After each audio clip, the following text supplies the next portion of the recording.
De sauver les âmes. Ça, c'est le but de l'église. L'église n'est pas un club social où tu viens, tu restes avec la personne qui te plaît.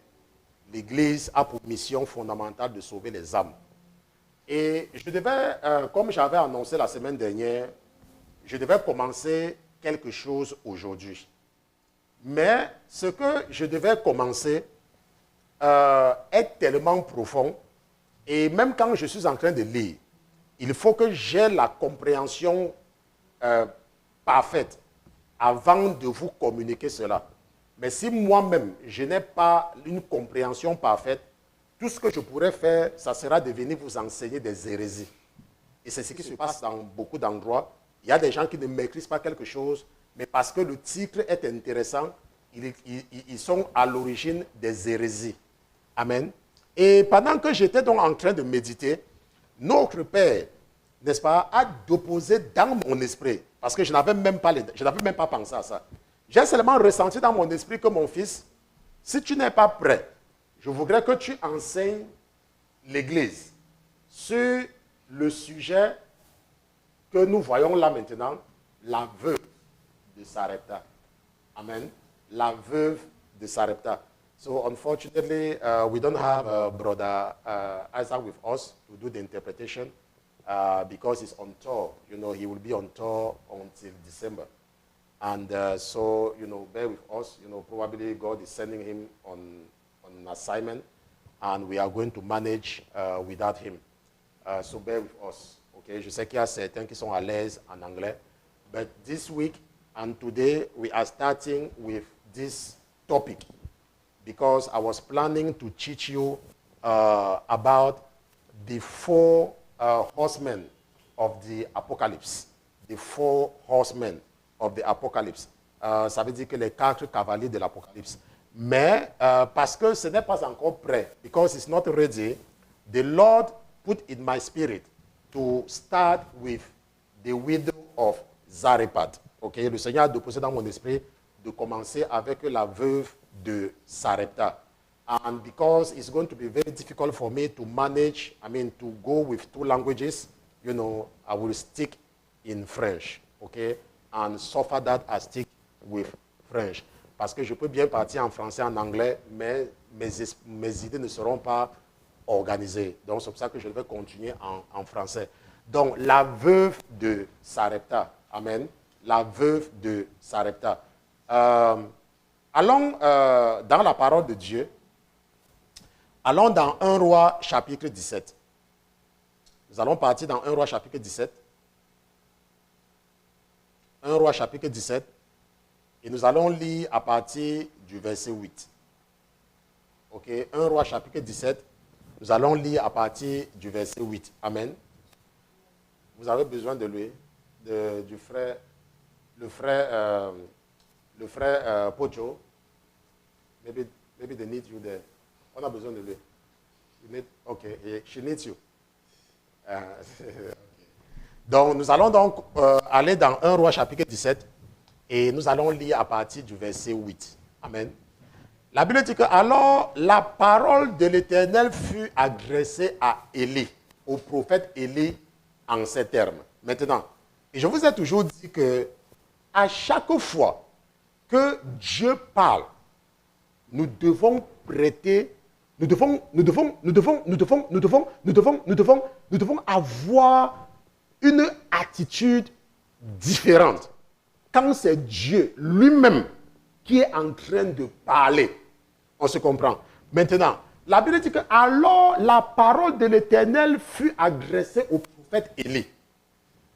En ces termes, en disant quoi? Que lève-toi, va-t'en à Sarepta, qui appartient à Sidon, et demeure là. Voici, j'ai commandé là à une femme veuve de te nourrir. J'ai commandé à une femme veuve de te nourrir. Lève-toi, va à Sarepta, qui appartient à Sidon. La Bible dit, nous allons partir au verset 15. La Bible dit que Élie, le prophète, se leva donc et s'en alla à Sarepta. Et comme il arrivait à la porte de la ville, voici, il y avait là une femme veuve qui ramassait du bois. Il appela cette femme et lui dit, je te prie, prends-moi un peu d'eau dans un vase et que je boive. Et elle s'en alla pour en prendre. Mais il la rappela et lui dit, comme tu peux prendre de l'eau là, en revenant avec l'eau, je te prie, prends dans ta main une bouchée de pain pour moi. Hein? Prends dans ta main, comme tu peux me prendre l'eau là. Ne reviens pas seulement avec l'eau. En revenant là, viens aussi avec le pain parce que j'ai faim. La Bible dit que, mais elle répondit, l'Éternel, ton Dieu est vivant, je n'ai pas une galette. Je n'ai qu'une poignée de farine dans une cruche et un peu d'huile dans une fiole. Et voici, je ramasse 2 bûches que je rentrerai et j'apprêterai cela pour moi et pour mon fils. Nous le mangerons et après nous mourrons. Et Élie, le prophète lui dit, ne crains point. Rentre, fais comme tu l'as dit. Toutefois, fais-moi premièrement, pas préparer ce que tu veux préparer, mais avant même de donner la nourriture à ton fils, assure-toi d'abord que tu gardes d'abord pour moi. Hein? Avant que toi-même tu ne penses à manger, garde d'abord pour moi, pour que je mange d'abord. La Bible dit que, et apporte-moi ça dehors, et après maintenant, tu vas donner à manger à ton fils et toi aussi tu vas manger. Mais apporte-moi, moi je dois d'abord manger. Je suis sûr qu'il y a des gens ici là, que si un pasteur leur dit ça, ils vont partir sur les réseaux sociaux. Pour dire que vous me parlez des choses. Voilà les pasteurs de mes jours aujourd'hui. Donc j'ai faim. Au lieu qu'il me donne à manger, il est en train de dire que je dois lui donner d'abord à manger avant que je mange. Vous voyez les pasteurs? La Bible dit au verset 14, car ainsi a dit l'Éternel, le Dieu d'Israël, la farine qui est dans la cruche ne manquera point, et l'huile qui est dans la fiole ne finira point, jusqu'au jour où l'Éternel enverra de la pluie sur la terre. La Bible dit que la veuve s'en alla donc et fit comme Élie avait dit. Et elle en mangea, elle et sa famille, ainsi que lui, pendant longtemps. 1 Roi, chapitre 17, nous avons lu des versets 8 à 15. La veuve de Sarepta. Maintenant, la Bible nous parle d'une autre veuve. N'est-ce pas? Nous savons qu'il y a une autre veuve. Pendant la période du prophète Élisée. Celle qui n'avait rien et qui était endettée. Et que Élisée va lui dire, apporte les contenus. Il va même emprunter même chez les voisines et les voisins. Il a dit que quand l'huile va commencer à remplir, ça va finir. Elle va dire que c'est fini. Et l'huile aussi va s'arrêter. Donc nous savons qu'il y a cette veuve-là, n'est-ce pas? Ok. Mais il y a quelque chose de particulier avec la veuve de Sarepta. Maintenant, comment est-ce que nous pouvons affirmer, sans l'ombre d'aucun doute, qu'il y a quelque chose de particulier sur la veuve de Sarepta? C'est parce que Jésus fait allusion à la veuve de Sarepta. C'est pour cela que nous allons partir dans l'évangile de Luc, Luc chapitre 4, là où le Seigneur fait allusion à cette veuve. Luc chapitre 4, regardons à partir du verset 24. Maintenant, ça c'est Jésus qui parle. Rappelons-nous que c'est l'Éternel, le Père de Jésus, qui a envoyé le prophète Élie vers cette veuve. Ok? Maintenant, le Fils, lorsqu'il vient nous racheter, lorsqu'il vient nous réconcilier avec son Père, notre Créateur, le Fils fait allusion à cette femme. Et il nous ouvre encore un peu plus les yeux sur la veuve de Sarepta. Mais il est dit, je vous dis en vérité, que nul prophète n'est reçu dans sa patrie. Nul prophète n'est reçu dans sa patrie. Il dit, mais je vous dis en vérité qu'il y avait plusieurs veuves en Israël au temps d'Élie. Lorsque le ciel fut fermé pendant 3 ans et 6 mois, tellement qu'il y eut une grande famine par tout le pays. Il y avait plusieurs veuves.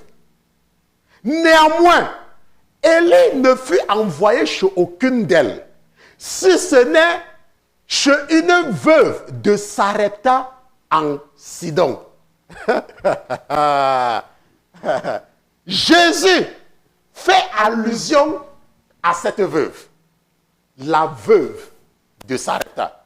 C'est pour cela que quand nous nous arrêtons sur la veuve de Sarepta, nous devons avoir une attitude particulière. Parce que l'histoire de cette veuve est une histoire particulière. Amen. Maintenant, retournons un peu dans 1 Roi chapitre 17 pour voir quelque chose d'intéressant. Maintenant, 1 Roi chapitre 17, on retourne là-bas. Ok, et regardons à partir du verset 10. Maintenant, la Bible dit que, rappelez-vous que c'est Dieu qui a dit à Élie que lève-toi.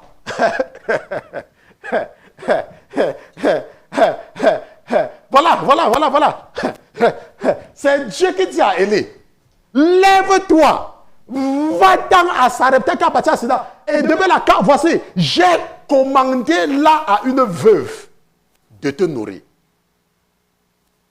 Mais quand Élie arrive, voilà ce qu'il a. Il dit à la veuve, il part à Sarepta. Et il dit, oh, il y avait une veuve. Il dit à la veuve, apporte-moi l'eau. La veuve court pour apporter l'eau, parce que vous savez que l'eau est gratuite. Hein? L'eau, est-ce que pour donner l'eau à quelqu'un, c'est un problème? Quand je suis parti au Bénin la dernière fois, même quand je suis en Afrique, je me rends compte que la première chose que quelqu'un peut t'offrir, c'est l'eau. Parce que l'eau, c'est gratuit. Hein? L'eau, tout le monde peut te donner l'eau. Mais maintenant, la Bible dit que quand elle veut partir, il lui dit, prends dans ta main une bouchée de pain pour moi. Maintenant, regardons le choc de Élie. Regardons le choc de Élie. Ne perdons pas de vue que c'est Dieu qui lui a dit. Je ne sais pas si quelqu'un comprend. Ne perdons pas de vue que c'est Dieu qui lui a dit que j'ai commandé à une veuve de te nourrir. Maintenant, et nous savons, et ça, ce n'est même pas quelque chose qu'on a besoin de la révélation. On n'a même pas besoin de l'esprit de révélation pour savoir que Élie s'était certainement dit que c'est une veuve riche. Parce que Dieu ne peut pas m'envoyer vers une veuve qui n'a rien à manger. Parce que Élie, quand il vient voir cette veuve, il a l'assurance que quoi? Que la veuve là, c'est une veuve riche. Pourquoi? Parce que nous savons qu'il y a des veuves riches. Nous savons qu'il y a des veuves qui sont riches. Ce ne sont pas toutes les veuves qui sont démunies. Mais Dieu dit à Élie que j'ai commandé à une veuve de te nourrir. Et quand Élie arrive, qu'est-ce que la veuve lui dit? La veuve lui dit que l'Éternel est vivant, je n'ai même pas une galette. Je n'ai même pas une galette.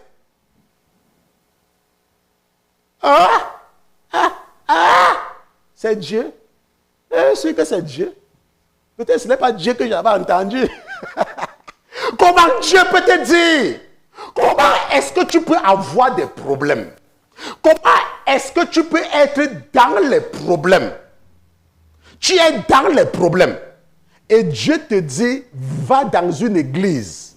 Va voir un pasteur à tel endroit. Dans ta tête.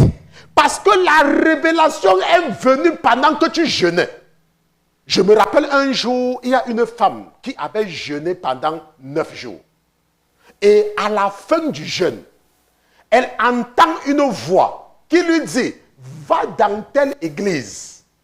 Va dans telle église. Et cette femme, parce que c'est moi qui ouvrais l'église, j'ai ouvert l'église pendant des années. Cette femme est arrivée dans l'église tôt le matin. Et elle me dit, oh, are you the pastor?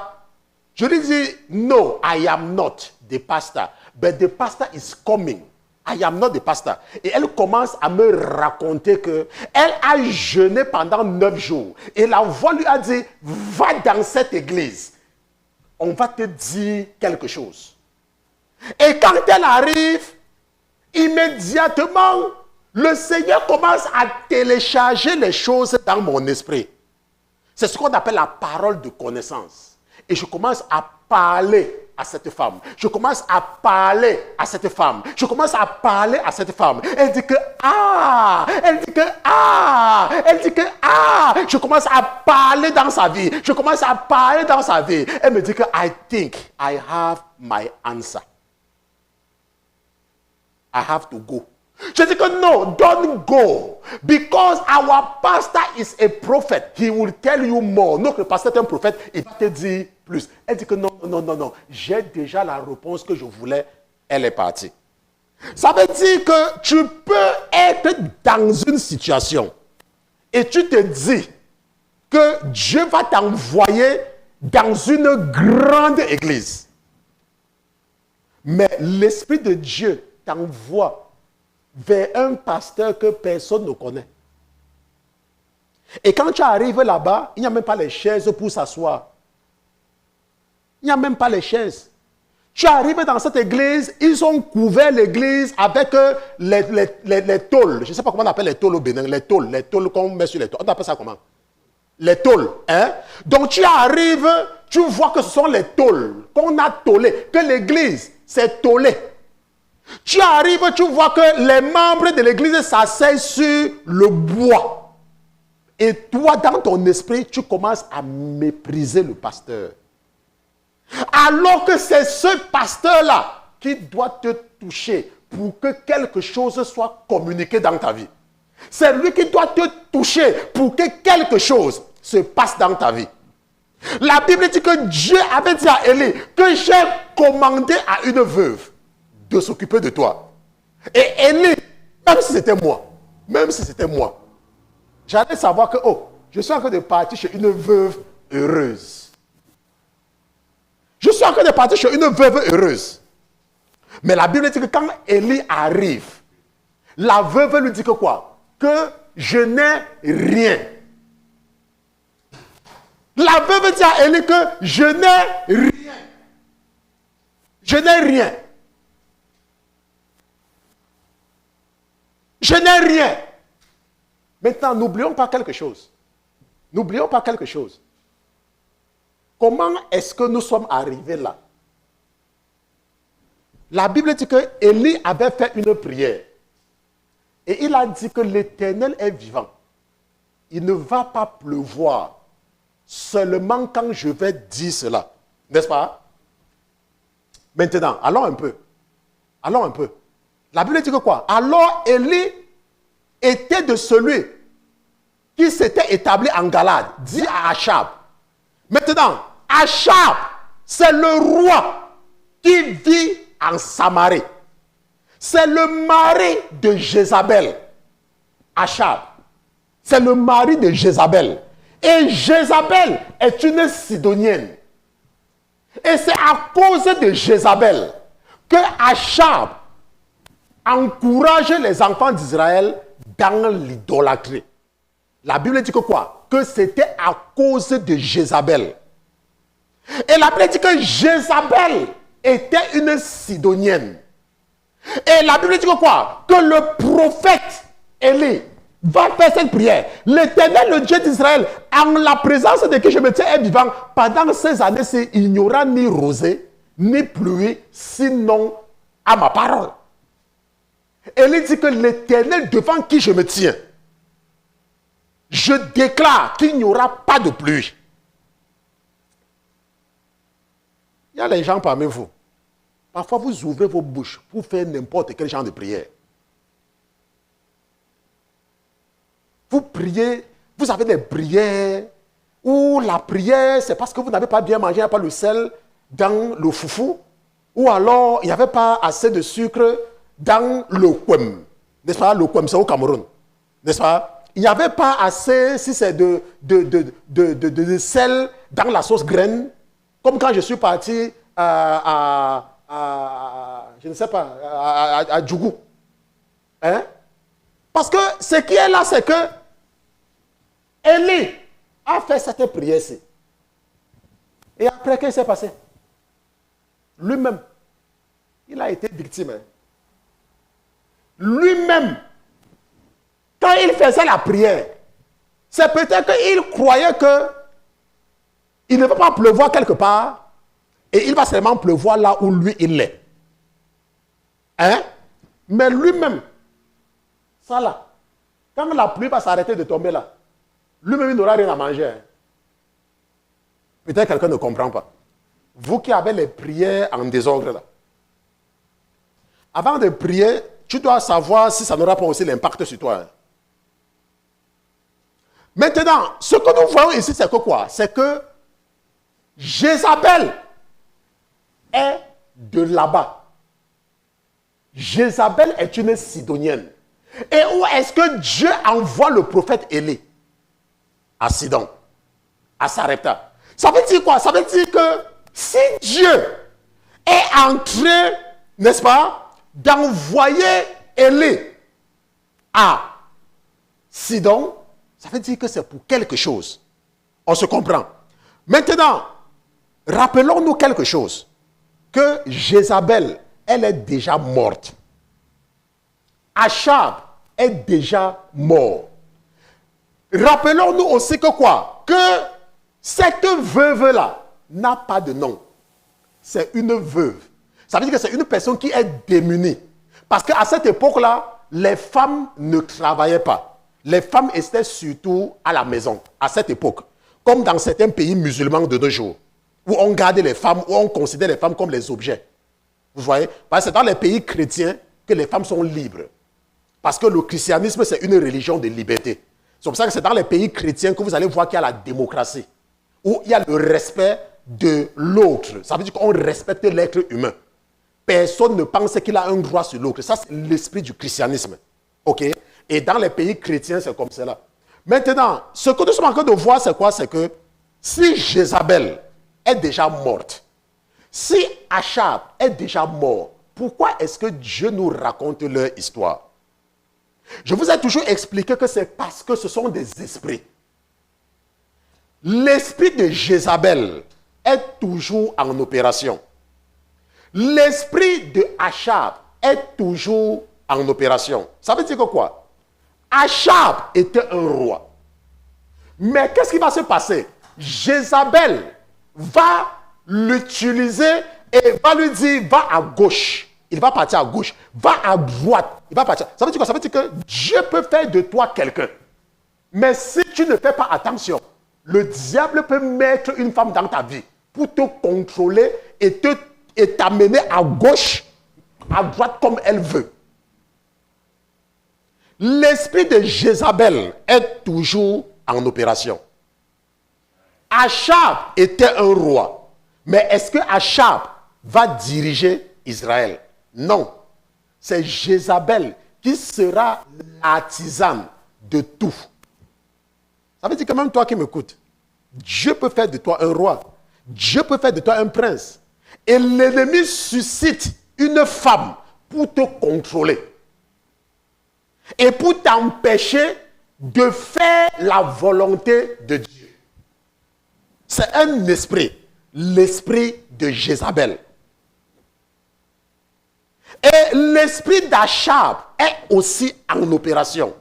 Ça veut dire que Dieu peut faire de toi quelqu'un d'important. Et tu te comportes. Et l'esprit de Achab vient te posséder et tu te laisses dominer par une femme. Et à partir de ce moment, tu ne pourras plus faire ce que Dieu voudrait que tu fasses. Parce que Jézabel, la Sidonienne, la Cananéenne, va prendre le contrôle de ton âme et de ton esprit. L'esprit de Jézabel. Et cet esprit est en opération de nos jours comme il n'est pas permis. L'esprit de Jézabel. Maintenant, ce que nous voyons, c'est quoi? Ce que nous voyons, c'est que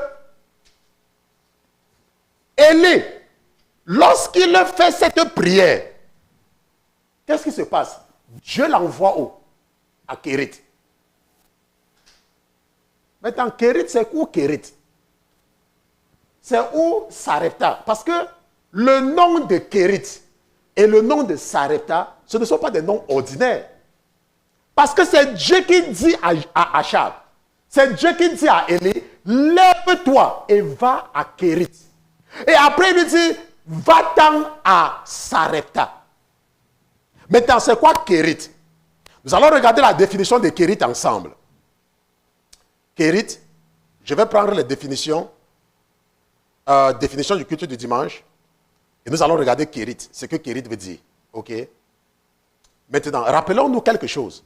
C'est que Élie a fait une prière pleine de zèle. C'est vrai que Jézabel tuait beaucoup de prophètes. Et il a fait une prière pleine de zèle et l'Éternel l'a exaucé. Et après cela, qu'est-ce que Dieu va lui dire? Lève-toi, va à Kérit. Je vais te séparer. Parce que tu n'as pas encore cette mentalité que je veux.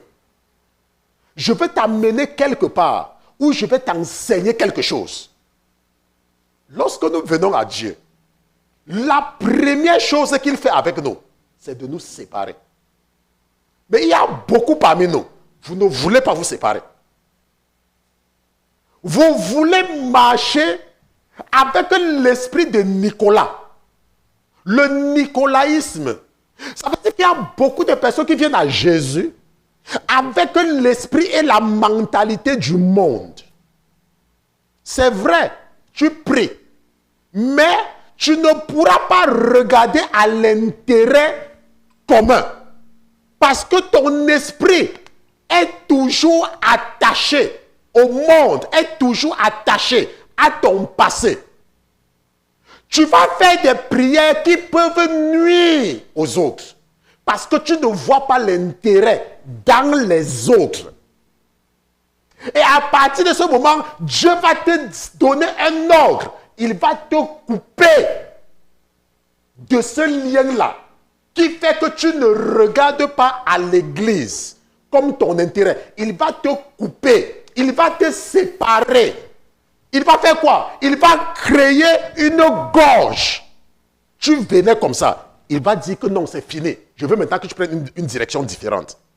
Il va t'envoyer où? Il va t'envoyer à Kérit. Et quand tu seras à Kérit, qui nourrissait Élie à Kérit? Les corbeaux. Maintenant, imaginons un peu, qu'est-ce que les corbeaux peuvent donner comme nourriture à quelqu'un?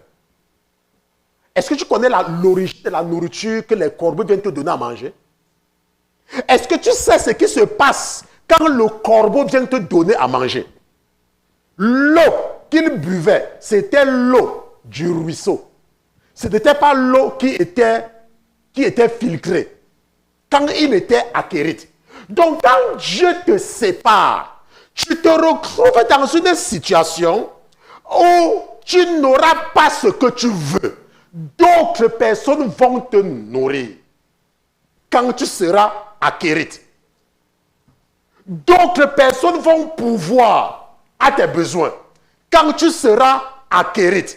Pourquoi? Parce qu'il veut te séparer. Parce qu'il veut faire quelque chose de différent avec toi. Parce qu'il veut commencer quelque chose. Parce que tu avais encore l'esprit du monde dans toi. Et il veut te séparer. Il veut te mettre à part pour un travail qu'il a à faire. Et quand il va commencer à opérer dans toi, tu vas voir sa main et tu vas croire que c'est terminé. Mais il va revenir et il va te dire, va à Sarepta. Sarepta, c'est quoi? Là où il va te raffiner. Là où il va te raffiner. Là où il va t'amener à comprendre, avant même que tu ne commences à opérer, que l'homme ne vivra pas seulement de pain. Parce qu'il y a des gens de nos jours qui ont transformé les églises en centre d'état civil. Vous n'allez pas entendre 3 pasteurs prêcher sans dire à quelqu'un que tu vas te marier. Dieu ne nous a pas appelés dans ces histoires-là. Tu ne peux pas voir un pasteur prêcher sans dire que oh, tu vas trouver le travail. Dieu ne t'a pas créé pour trouver le travail. Il y a des choses plus importantes. Le salut. Mais pourquoi 99% de pasteurs prêchent sur le mariage et sur le travail? Le salut a quoi à voir dedans? Lorsque Dieu dit à Élie, lève-toi et va à Sarepta. Parce que quoi? J'ai commencé, je t'ai séparé. Mais maintenant là, je vais te raffiner. Je vais maintenant te purifier. Je vais maintenant t'amener à avoir une pensée commune. À commencer à penser pour l'intérêt de l'Église. C'est terminé. Maintenant, il fallait qu'il fasse quelque chose. Parce que Élie, c'est lui qui avait prié que la pluie ne va pas tomber. Regardons la prière d'Élie. Peut-être que quelqu'un n'a jamais bien examiné la prière d'Élie. Hein? Regardons bien sa prière. 1 Roi, chapitre 17, verset 1. Qu'est-ce qu'il dit? Voilà quelqu'un, voilà la prière de quelqu'un.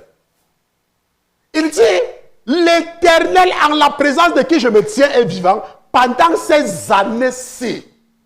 Il n'y aura ni rosée ni pluie sinon à ma parole. Et vous pensez qu'il avait l'intention de prononcer la pluie? Il n'avait pas l'intention. Parce que quoi? Parce qu'il voit sa puissance. Il voit qu'il est quelqu'un. Il a commandé à la pluie de s'arrêter. Et la pluie s'est arrêtée. La Bible dit que lorsqu'on va envoyer Jonas à Ninive pour demander aux habitants de Ninive de se repentir, la Bible dit que les habitants de Ninive vont prendre son avertissement au sérieux. Ils vont jeûner. Ils vont même imposer aux bébés de jeûner. Ils vont même faire jeûner les animaux. Et la Bible dit que Dieu va voir le changement de leur cœur. Et Dieu va se repentir et va changer de décision. Mais la parole de Dieu nous dit que Jonas va se fâcher. Jonas va se fâcher. Que mais mon Dieu, tu as dit que tu devais les détruire. Il fallait seulement les détruire. Le cœur de l'homme est mauvais. Le cœur de l'homme est mauvais. Elle dit, il ne va pas pleuvoir, sinon à ma parole. Mais ce que j'aime sur le Seigneur, et c'est ce que je partage souvent avec quelqu'un, j'aime le Seigneur parce que c'est un technicien. Moi, si vous avez la mentalité de Dieu, si Dieu peut vous commander son esprit, vous allez voir que c'est un technicien. Jésus, c'est un fin limier technique. Il est technique dans la technologie techniquement. Vous ne le connaissez pas? C'est un technicien. Ah non, vous ne le connaissez pas. Il dit, ok, Élie, moi, les gens que moi, j'ai créés, je t'ai exaucé et j'ai dit qu'il ne va pas pleuvoir. Mais toi, tu n'as rien dépensé. Il ne te coûte pas grand-chose comme à moi. Mais je ne peux pas te dire que je vais faire tomber la pluie, sinon tu vas te fâcher. Mais je vais créer une situation. Je vais créer une situation. Lève-toi, va à Sarepta, car j'ai commandé à une veuve de te nourrir.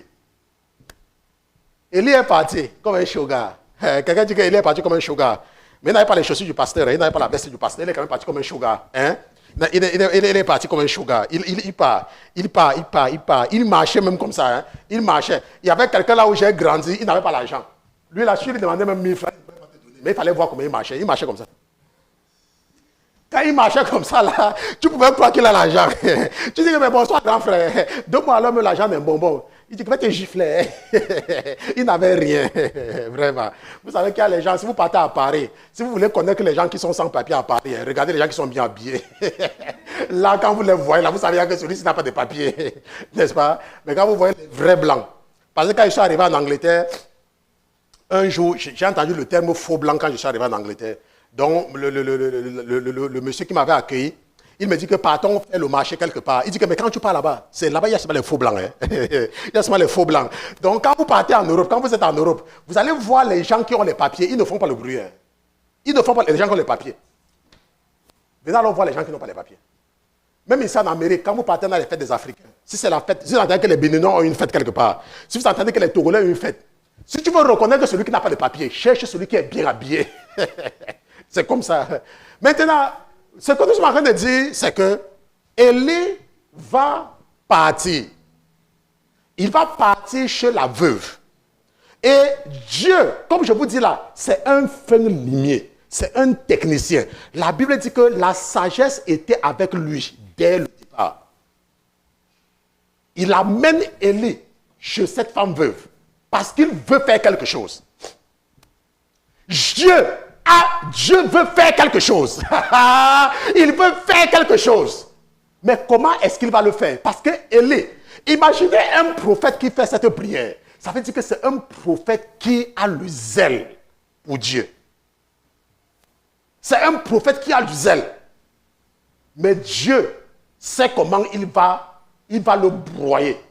Dieu sait, en l'amenant à Sarepta, en faisant qu'il parte à Sarepta, Dieu l'envoie là-bas. Pourquoi? Il l'envoie dans une fonderie. Il l'envoie dans un atelier d'affinage.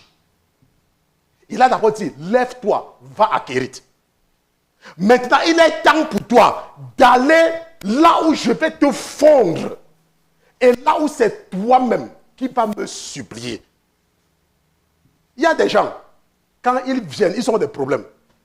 Tu viens, tu as des problèmes. La maladie commence. On te dit, va voir le pasteur. Tu viens voir le pasteur. La première chose que tu as tu d'abord que ta voiture n'est pas la voiture du pasteur. Le mépris entre dans ton cœur. Déjà, quand tu vois que ta voiture n'est pas la voiture du pasteur, le mépris entre dans ton cœur. Et après, quand le pasteur te dit, ok, voilà ce que tu dois faire. Je veux que tu lises tel livre du chapitre tel au chapitre tel. Et viens me voir. Il me connaît même. Il me donne les ordres. Il me dit d'aller lire. Il ne m'a même pas dit que s'il te plaît, il faut lire. Hein? Il me dit qu'il faut aller lire. Est-ce qu'il sait même que je suis un millionnaire? Est-ce qu'il sait même que j'ai des maisons et les terrains? Il y a les gens qui se comportent comme ça. Vous serez surpris. C'est pour cela que vous allez voir que parfois, quand Dieu veut sauver certaines personnes, il prend d'abord tout ce qu'ils ont. Il prend d'abord leur travail, on les chasse d'abord du travail. Il prend même d'abord, parfois même les enfants, il commence à perdre les enfants un à un. Ça, c'est pour faire quoi? Ça, c'est pour les amener d'abord à se tasser. Parce qu'il y a les gens qui sont remplis d'eux-mêmes. Il y a les gens qui sont imbus de leur personnalité.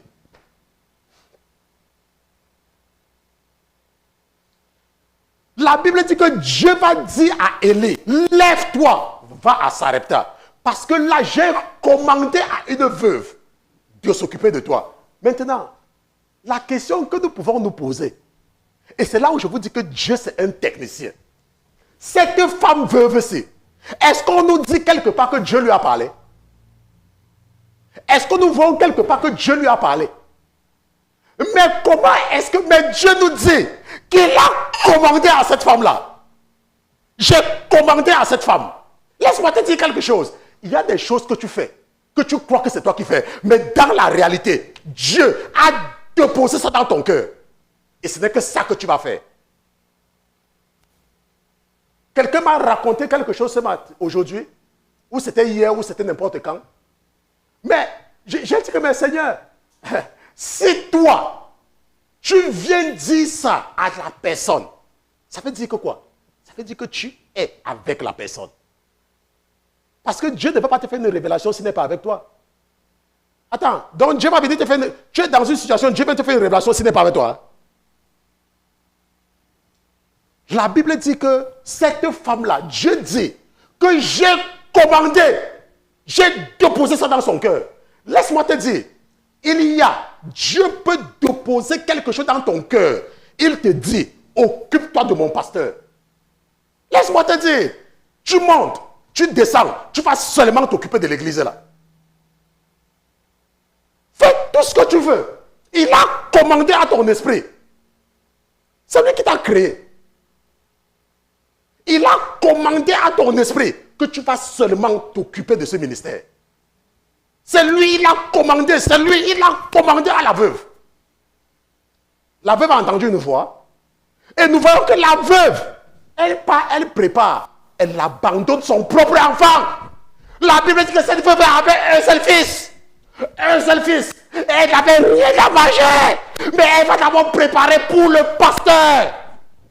Elle va abandonner son fils.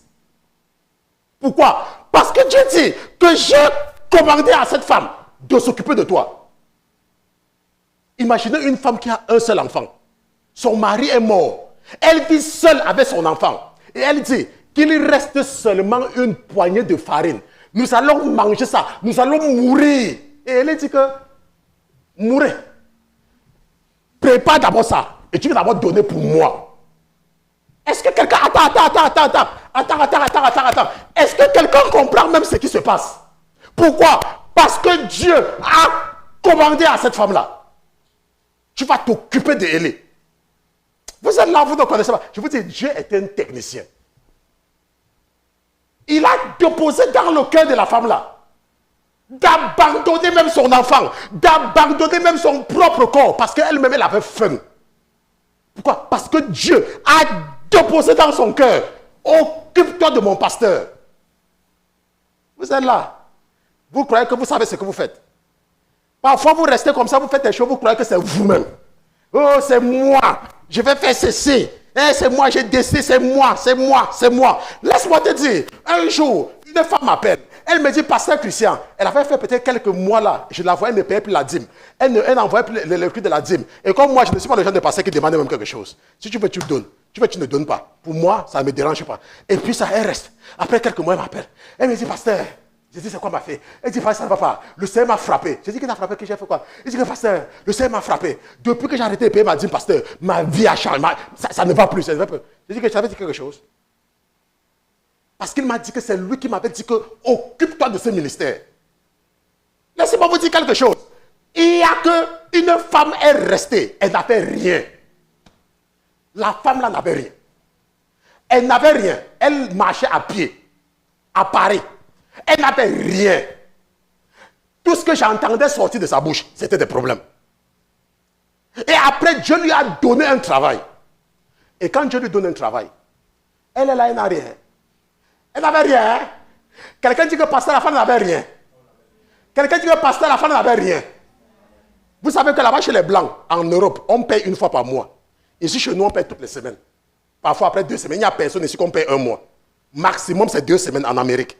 Mais là-bas, chez eux, c'est une fois par mois. Elle travaillait. Elle sortait de chez elle tous les jours. Et elle était contente. Elle calculait la fin du mois. Elle calculait la fin du mois. Elle savait que, je suis sûr qu'elle avait déjà calculé son argent jusqu'à lever les taxes sur ça.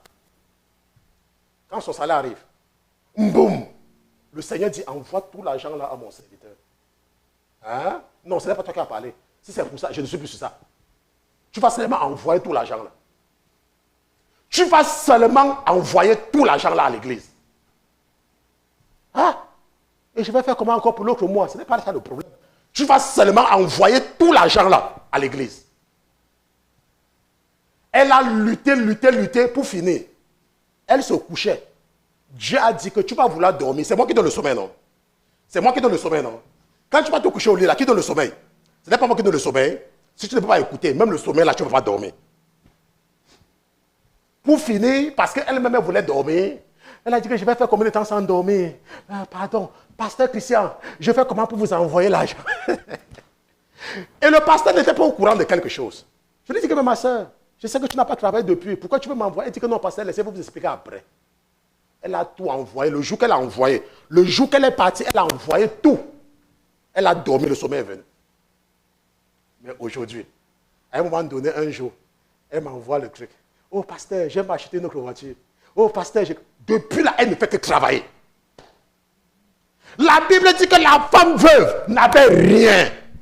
Mais quand elle a donné, quand elle a d'abord nourri l'homme de Dieu, la Bible dit que quoi? Qu'elle a eu de la nourriture sans cesse. Mais ça a commencé comment? Elle a abandonné son propre fils unique. Parce que si c'était qu'elle avait 3 ou 4 ou 5, on allait dire que non, elle pouvait encore se passer de 1. Unique. Et le mari était mort. Imaginons un peu le commentaire des voisines. Vous qui ne voulez pas vous séparer du monde là. Imaginons un peu que quand la scène se passait, il y avait ta soeur qui habitait avec toi. Il y avait ton frère qui habitait avec toi. Nous connaissons ce qu'il devait dire, non? Oui, les églises, vos pasteurs là. Ça, c'est quel genre de pasteur? Donc, un pasteur qui n'a pas de cœur. Donc, il dit que tu n'as mangé, tu laisses ton propre fils. Ça, c'est que c'est un pasteur, ça. Ça, c'est un pasteur, ça. Hein? Ça, c'est quel pasteur? Imaginez ce que ça devait se passer.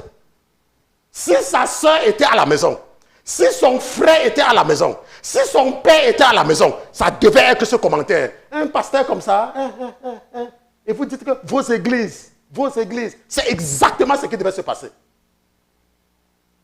Si c'est sa voisine qui était là, sa voisine elle a dit que mais tu me dis que ça c'est un prophète, la veuve devait dire que non, c'est le prophète Élie. Tu n'as jamais entendu parler du prophète Élie. Le prophète Élie c'est quoi? Tu ne sais pas quel est le faux prophète maintenant? C'est celui qui a seulement porté son habit. Qui t'a dit que c'est le prophète Élie peut faire ça? Le prophète Élie peut faire ça? Le prophète Élie peut venir te dire que nourrir-le et tu abandonnes ton enfant. Ça c'est quel Dieu ça? Ça c'est quel Dieu ça? Dieu c'est le Dieu des enfants. Et comment Dieu va dire que tu nourris quelqu'un et puis tu laisses ton enfant? Ça, c'est si elle était dans sa famille avec des relations avec ses voisines. C'est pour ça que parfois Dieu nous amène quelque part. La raison pour laquelle cette femme-là a écouté, parce qu'elle dit qu'elle est seulement avec son fils.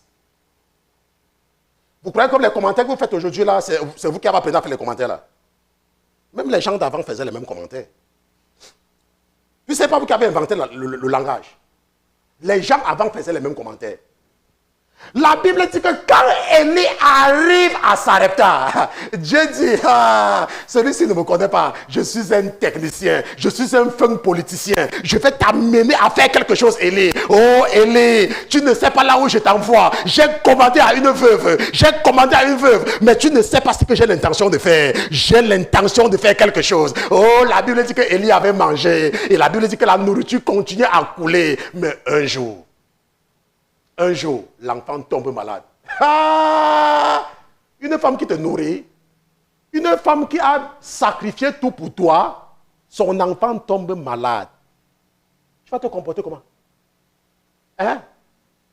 Tu seras prêt à tout pour lui prouver que tu es un homme de Dieu. Tu seras prêt à tout. Cette femme qui a laissé son enfant affamé, cette femme qui est elle-même restée affamée pour toi, elle, maintenant, est dans les problèmes. Qu'est-ce que tu vas faire? Tu vas sortir et tu vas partir, tu vas la laisser. Quelqu'un dit que même si on emprunte une dizaine, il va faire tout. Et c'est là où Dieu l'attendait. C'est là où Dieu l'attendait. Il va partir prier. Oh mon Dieu. Ouais, cette femme que toi-même tu as dit que c'est elle qui va me nourrir. Oh Seigneur, cette femme, ouais, pardon, c'est son seul enfant. Oh Seigneur, c'est son seul enfant. Cette femme-là, aie pitié. Aie pitié. Donc toi, tu n'as pas pitié des gens que tu as laissés sans pluie depuis 3 ans. Toi, tu n'as pas pitié d'eux. Tu as pitié de cette femme parce qu'elle t'a nourri. Parce que c'est elle qui s'est occupée de toi. Parce que c'est chez elle que tu habites. Mais comme tu n'habites pas chez les autres, leurs problèmes ne te dérangent pas. Voilà la mentalité que nous avons. Vous allez croire que c'était seulement Élie. Vous allez croire que c'est seulement la veuve de Sarepta. Voilà la mentalité que nous avons. C'était en pleine sécheresse. Mais la Bible dit qu'il y avait de la nourriture dans la maison de cette veuve. Ça veut dire que la sécheresse n'était plus un problème pour elle. Mais les autres n'avaient rien. Tant qu'elle était maintenant à l'aise avec son fils et son hôte, qui lui donne tout, il n'y a pas de problème.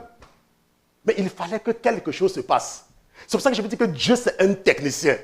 Dieu, c'est un technicien. Dieu savait que Élie pouvait lui rester tranquille avec la femme veuve là. Jusqu'à... Quelqu'un dit jusqu'à... Il va dire, ok, vous êtes à l'aise chez vous. Vous allez chez vous, pendant que mes autres enfants souffrent. Il va dire, ok, on va voir ce qui va se passer. Maintenant, imaginons un seul instant que ce soit la femme veuve qui était tombée malade. Qu'est-ce qui devait se passer? Imaginons un seul instant que c'était la femme veuve. Mais non, l'enjeu ne devait pas être le même.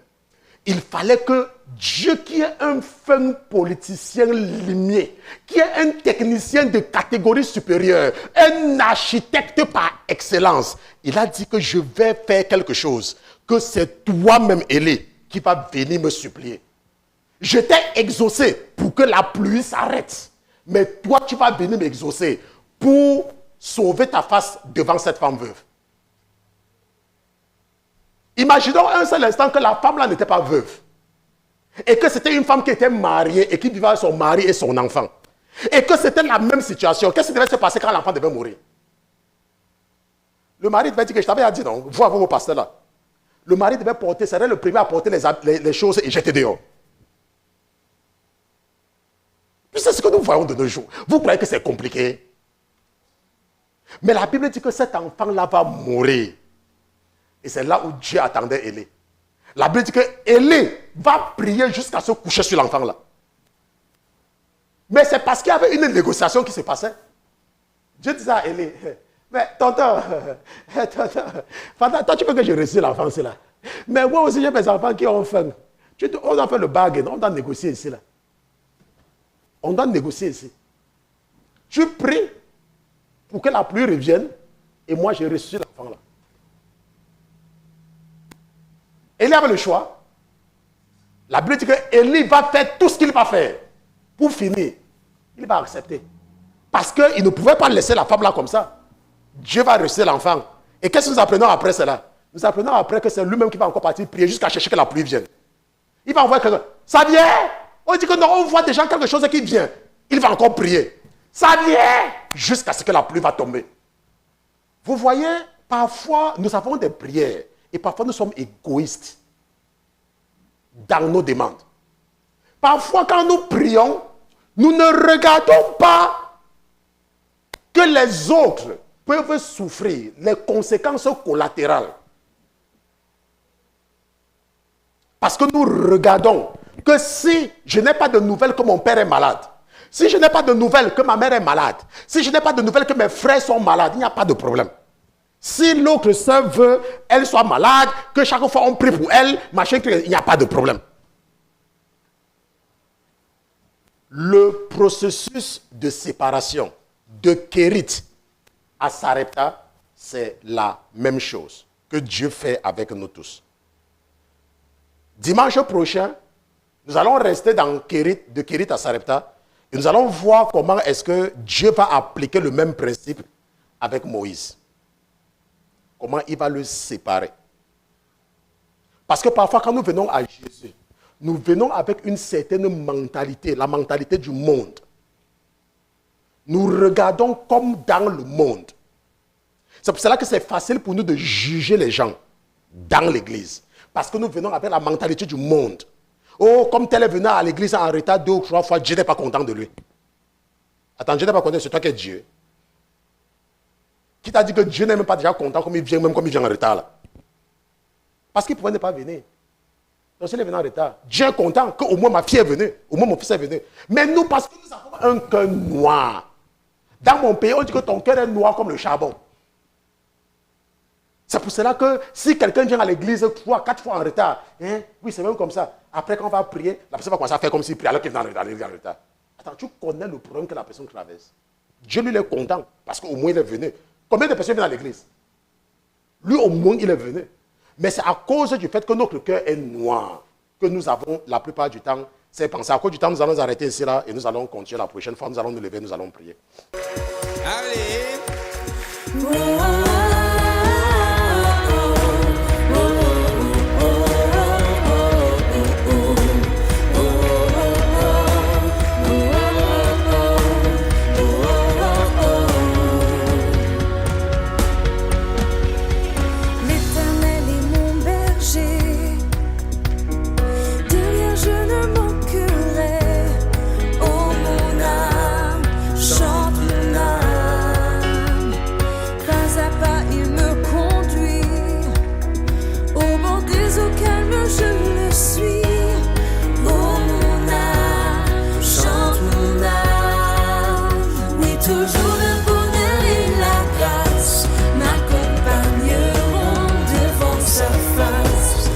sa présence.